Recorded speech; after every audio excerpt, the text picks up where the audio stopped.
दोस्तों आज हम बात करने जा रहे हैं किस तरीके से हम फ्रीलांसिंग कर सकते हैं और किस तरीके से फ्रीलांसिंग करके अपनी स्किल के माध्यम से अर्निंग कर सकते हैं।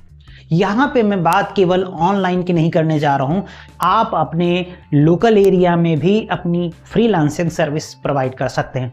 दोस्तों पहले तो हम फ्रीलांसिंग वर्ड का जो शब्द है उसका अर्थ जान लेते हैं।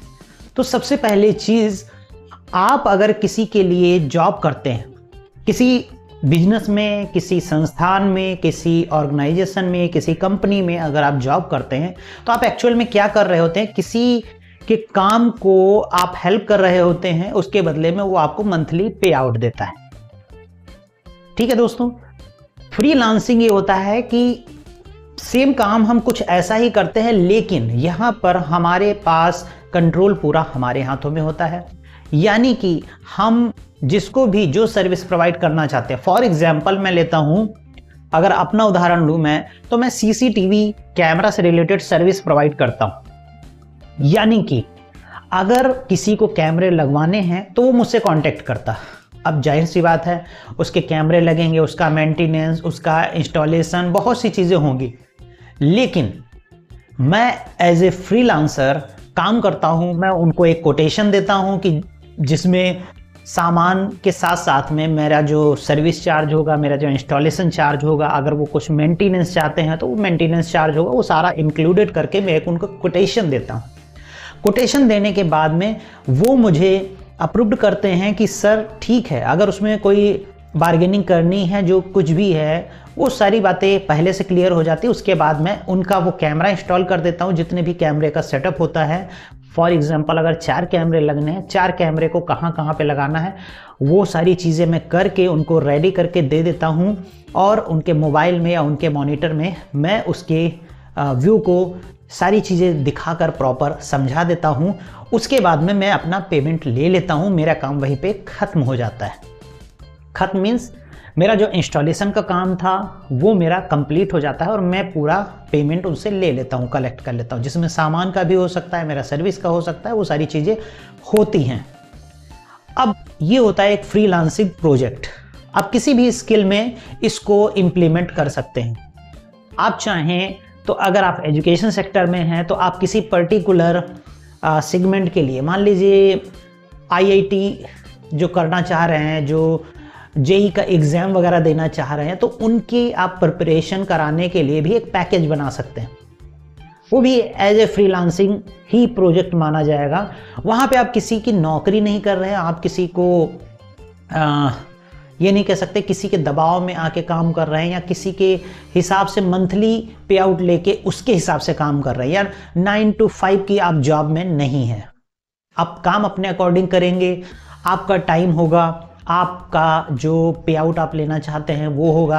अगर उस पर बात बनती है तो आप ये सारी चीज़ें उनको सर्विस प्रोवाइड करके देते हैं। तो मैं सिंपल वे में इसको इसलिए रखना चाह रहा हूँ क्योंकि लोग फ्रीलांसिंग को बहुत बड़ा हुआ मानने लगे। फ्रीलांसिंग कोई बहुत बड़ा हुआ नहीं है। अगर इसको आप ऑफलाइन करना चाहते हैं तो ऑफलाइन आप इस तरीके से कर सकते हैं। आप स्टार्टिंग छोटे से कर सकते हैं। फ्रीलांसिंग के तौर पे आप इंडिविजुअली काम कर सकते हैं। आप आगे चल के इसमें छोटी मोटी टीम भी रख सकते हैं, अनेकों लोगों को भी आप इसमें, जब आपका काम बढ़ जाता है तो लोगों को भी आप अपने साथ ऐड कर सकते हैं एज ए टीम के रूप में, और आगे चल के आप उसको एज ए कंपनी या एज ए बड़ा बिजनेस बना सकते हैं। रजिस्ट्रेशन वगैरह सब बात की बातें हैं, लेकिन शुरुआत में आपको सिंपल स्टेप्स लेने होंगे। तो सबसे पहले आपको फ्रीलांसिंग के लिए क्या चीज़ चाहिए, सबसे पहला टूल जो होना चाहिए वो क्या है? तो सबसे पहला जो टूल्स है वो ये है कि आपको किसी स्किल में माहिर होना चाहिए, या ये मैं कह दूं आपको उस स्किल के बारे में उतना नॉलेज होना चाहिए जितना कि रिक्वायर्ड है दूसरे की अपेक्षा। अगर मैं अपनी ही बात करूं तो मुझे, अगर मैं सीसीटीवी की ही मैं बात कर रहा हूं तो मुझे बेसिक इंस्टॉलेशन आना चाहिए। इंस्टॉलेशन के साथ साथ में उसका जो वायर कनेक्शन है वो आना चाहिए। इंस्टॉल करके किस तरीके से मुझे डिलीवर करना है वो मुझे आना चाहिए। तो ये सारी चीज़ें एक बेसिक स्टेप्स होती। अब ये नहीं कि मैं बहुत बड़ा उसके लिए मुझे सारे प्रोजेक्ट्स आते ही हों, बिल्कुल प्रॉपर। बहुत सी चीज़ें हम लर्निंग फेज़ के अलावा भी लर्न करते रहते जब हम लोगों को लगाना होता है। जैसे एग्जांपल की मैं बात करूं तो जब मैं पहली साइड या दूसरी साइड करने गया तो मुझे बहुत ज़्यादा एक्सपीरियंस नहीं था। मैंने सीखा। अब सीखने के लिए या तो आप कोई एजुकेशन सेंटर में जाएंगे, कुछ उसके बेसिक्स सीखेंगे, उसके बाद में आप जब रियल में फील्ड पे उतरेंगे तो वो बिल्कुल डिफरेंट होता है।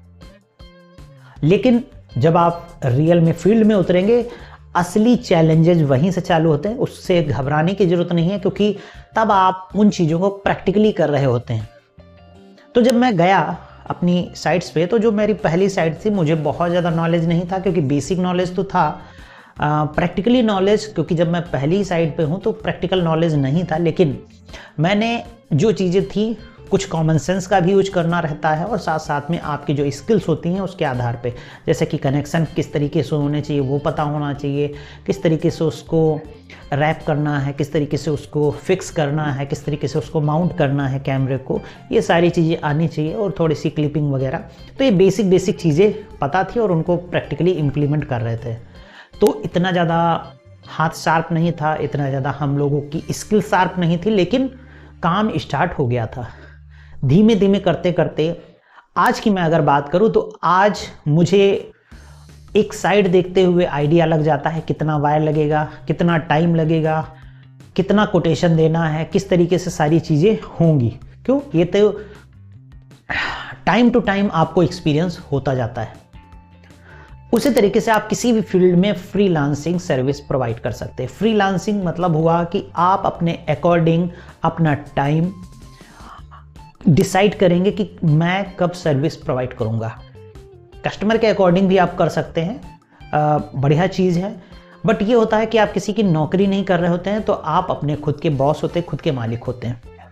नंबर 2 पे आप अपना फीस खुद डिसाइड कर सकते हैं और उस प्राइस पॉइंट पे आप अपनी सर्विसेज को सेल कर सकते हैं या दूसरों को प्रोवाइड करा सकते हैं। फॉर एग्जाम्पल एक डॉक्टर की मैं बात करूं तो डॉक्टर मैंने जो देखे हैं वो 200 रुपये से लेके, यानी कि किसी किसी की फ़ीस नहीं भी होती है और कुछ की फ़ीस है 200 रुपये से लेके किसी किसी डॉक्टर की 1000, 2000, 5000 तक की केवल कंसल्टेंसी फ़ीस होती है। According to experience, according to किस चीज़ में वो देख रहे हैं। एक जर्नल आप थेरेपिस्ट के पास जाएंगे या एक जर्नल एक डॉक्टर के पास जाएंगे तो हो सकता है उसकी फ़ीस बहुत कम हो, कंसल्टेंसी की 100-200 फीस ही हो। लेकिन जब क्रिटिकल प्रॉब्लम्स आती हैं, यानी कि एक हार्ट स्पेशलिस्ट, एक स्टमक स्पेशलिस्ट या स्किन स्पेशलिस्ट के पास जाते हैं तो उसके 500-700 भी होता है। एक आप देखते हैं गायनो जो होती हैं, जो लेडीज़ डॉक्टर हैं, उनकी 700-800 इस तरीके से होती है। बड़े सिटीज़ में और ज़्यादा फीस होती है। ये मैं मिडिल जो सिटीज़ हैं, मीडियम सिटीज़ हैं, उनकी मैं बात कर रहा हूँ, जैसे मेरे क्षेत्र में।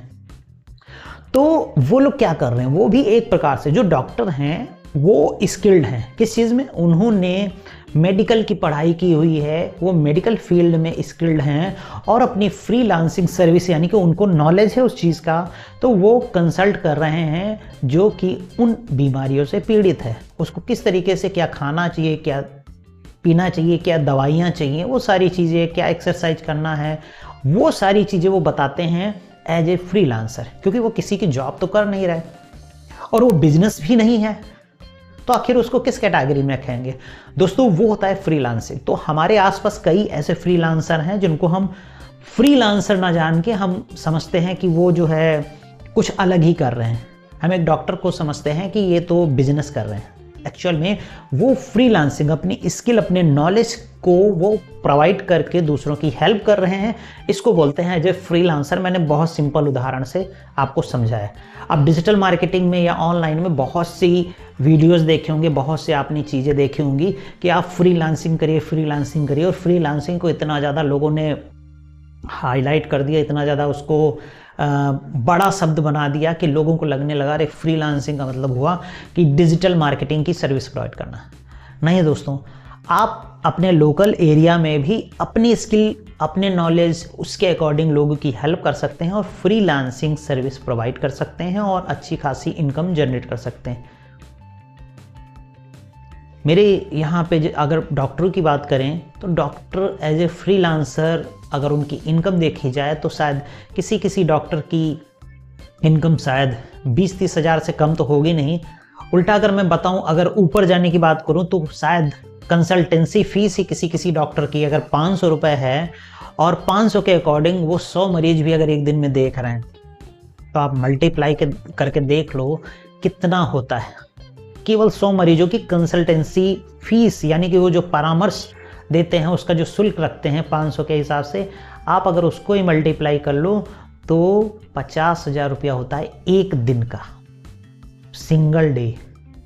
अब आप मल्टीप्लाई कर लो, अगर 30 दिन हैं तो 15 लाख तो खाली कंसल्ट करने के ही हो गए।